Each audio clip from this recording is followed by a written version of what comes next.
Visión Global, un programa para ganar. Pasan 37 minutos de las 7 de la tarde, una hora menos en la Comunidad Canaria, y lo primero de todo es saludar al experto, al profesional, José Antonio Almoguera, experto en asesoría fiscal y financiera. Muy buenas tardes. Hola, buenas tardes. ¿Qué tal todo? Fenomenal. Bien, ¿preparados para contestar a todas las dudas y consultas de los oyentes? Sí, y preparando Hacienda. Y preparando Hacienda, que Hacienda somos todos. Recuerdo ese número de teléfono al que pueden llamarnos desde ya. Es el 91 533 18 51.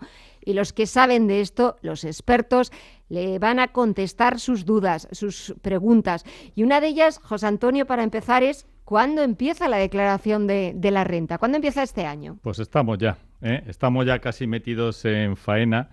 Os recuerdo que a partir del día 15 ya podemos pedir de marzo, ya podemos pedir nuestro número de referencia, ver los datos que tiene Hacienda, que por cierto los datos... os recuerdo que son sola y exclusivamente indicativos, es decir, que si tenemos algún rendimiento que no está incluido, que sepamos que lo tenemos que incluir, porque aun cuando Hacienda de momento no tenga referencia, durante 4 años sí la puede tener y podemos tener problemas. Para hacer esto, vuelvo a decir, es a partir del día 15 de marzo, solamente tenemos que tener el DNI y lo que figura, el número que figura en la casilla 450 de la declaración de la renta de 2016. Y posteriormente ya empezaremos en serio a hacer declaraciones de renta a partir del 4 de abril. 4 de abril hasta el 2 de julio. Os recuerdo, cuanto antes mejor. No hay ningún problema. Se puede hacer el día 4 o 5 de abril, pero no se paga si es a pagar hasta finales del periodo, es decir, hasta el 2 de julio, que Hacienda empezará a cargarlos. Y si es a devolver, cuanto antes lo hagamos, mejor.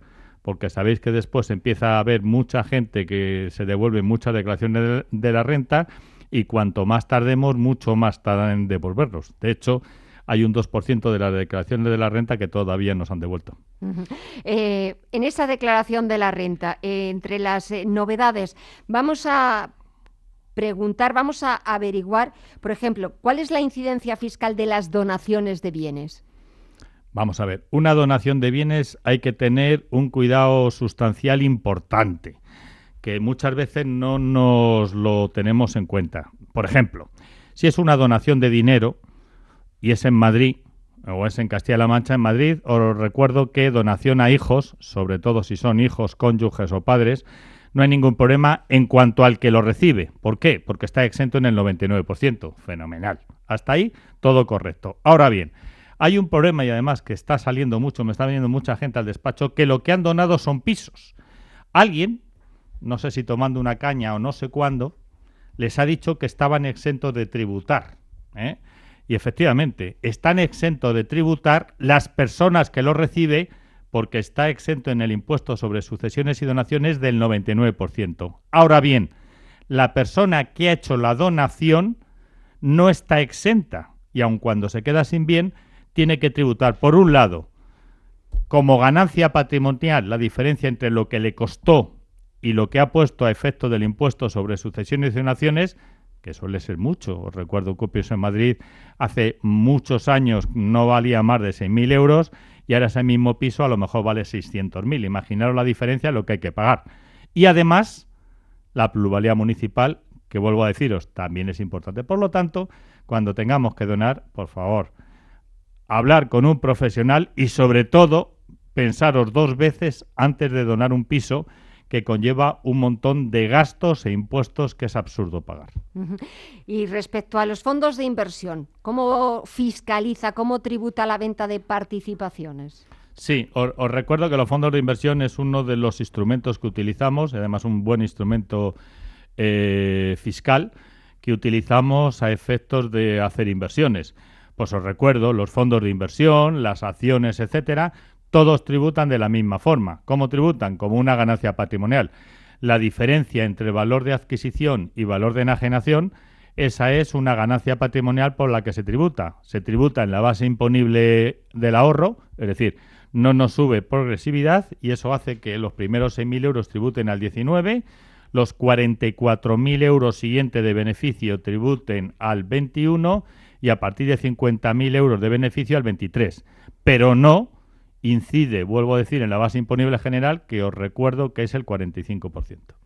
Vuelvo a recordar ese número de teléfono porque nos acaban de llamar 2 oyentes, pero debe haber algún problema con sus números de teléfonos porque estamos intentando devolverles la llamada, pero pues no sale ese número de teléfono correspondiente. Al que tienen ustedes que llamarnos es el 91 533 18 51. Estamos hablando con José Antonio Almoguera, experto en asesoría fiscal y financiera, sobre cuándo empieza esa declaración de la renta, el próximo 15 de marzo y a partir del 4 de abril al 2 de julio. Y creo que ya tenemos la primera llamada. Jesús, muy buenas tardes. Buenas tardes. Cuéntenos. Vamos a ver, yo tengo 3 bloques de Resol, comprados a diferentes épocas y a diferentes precios. He recogido la inflación que ha habido ahora.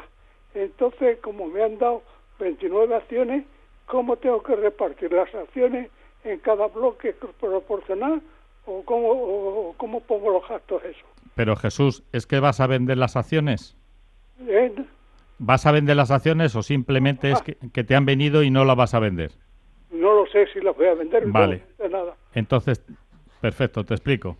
Vamos a ver, cuando hay una ampliación de capital, que es de lo que Jesús nos está hablando, lo que se hace es, se asigna el valor de las acciones a un precio medio. El precio medio, sumando a cada una de las acciones que tienes, estas nuevas que te dan, o bien vinculándolo cada uno con las acciones que teníamos a efectos de la antigüedad que tenían. Y esa antigüedad es importante. Os recuerdo que además cuando se venden acciones tenemos que utilizar el criterio FIFO, es decir, las acciones que vendamos ahora a efectos fiscales son las primeras que hemos comprado y, por lo tanto, con eso se halla la diferencia entre valor de adquisición y valor de enajenación. Mateo, buenas tardes. Hola, buenas tardes. Mire, yo Díganos. soy profesional y entonces he tenido una inspección, una comprobación de gastos que dicen en Hacienda. Y entonces soy arquitecto, tengo el estudio en mi casa y entonces yo me deducía un 30% de los gastos que tengo, pues el del IBI, de la comunidad, etcétera, de la luz, el agua, el teléfono, la calefacción. Y entonces en la comprobación me han dicho que me podía deducir el 30% solamente del IBI y de la comunidad. Y de los gastos normales de la casa, como el teléfono, que es obligatorio hacer las trimestrales por internet. Si no tienes internet no puedes hacerlo, lo digo para quien no lo sepa. El tema de la calefacción, la luz y tal, me ponen el 3,5%. Entonces me parece ridículo que son 79 euros al año, ¿sabes? Entonces quería saber si se puede hacer tengo tiempo para hacer un recurso, si merece la pena hacer el recurso o Hacienda no lo va a admitir. Sí. Pues... ¿Quieres añadir algo? No, cosa perfecto, más, perfecto. Por suerte o por desgracia, lo de Mateo lo sé cómo funciona porque tengo muchos Mateo, clientes buenas que noches, son... muchas gracias. Vale, gracias. Vale, a ver, Mateo, cuestión práctica. Efectivamente, hay problemas en cuanto a los consumos. Me estás hablando de consumos. Cuando te estás dado de alta en tu residencia, en tu casa, y ejerces la actividad de DAI como profesional, no te ponen nunca pega en cuanto a, efectivamente, el porcentaje de alta. Imaginemos que tienes un porcentaje de alta en el IAE del 30% de tu casa dedicado a la actividad. Bueno, pues si es el 30%, no te ponen ninguna pega para los gastos del IBI, los gastos de comunidad, la amortización del bien, que también te dejan aplicarle un porcentaje. Todo eso no te ponen ninguna pega. En cuanto a los consumos, han puesto muchas pegas. Muchísimas, y es un poco lo que te está sucediendo. ¿Qué es lo que han hecho desde el 1 de enero del 2018 que lo están cogiendo como referencia para las inspecciones? Pues considerar que te dejan quitarte el 30% de lo que tú te has dado de alta en tu casa. Por ejemplo, en tu caso he dicho que te has dado de alta de los metros de tu casa el 30%, ¿vale? Por lo tanto, el 30% del 30%, es decir, el 9%, es lo que se considera como gastos de consumo deducibles sin ningún tipo de problema. En tu caso, a lo mejor te has dado con el 20% y, por lo tanto, la rebaja es sustancialmente importante. Eso es lo que tienes que considerar. Si estás ahí, no gastes ni un solo segundo en recursos ni nada por el estilo, porque, entre otras cosas, te van a aplicar sanciones, te van a aplicar intereses de demora y te van a aplicar no sé cuántas cosas más. Por lo tanto, esto es lo que hay. No sé si es bueno o es malo, podía ser mejor, pero es lo que hay, por lo tanto, parte de esa base. Jesús, buenas tardes. Hola, ¿qué tal? Buenas tardes. Cuéntenos.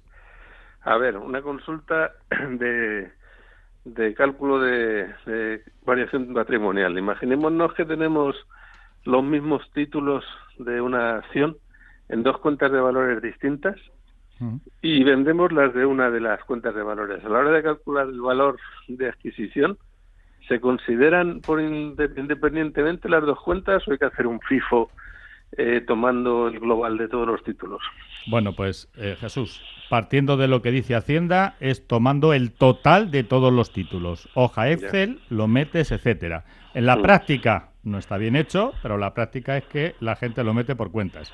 Pero vuelvo a decir, hay que hacerlo bien y por lo tanto el criterio es ese. Criterio FIFO de todas las acciones que tengas, las tengas depositadas donde las tengas depositado. Las primeras vendidas son las primeras compradas.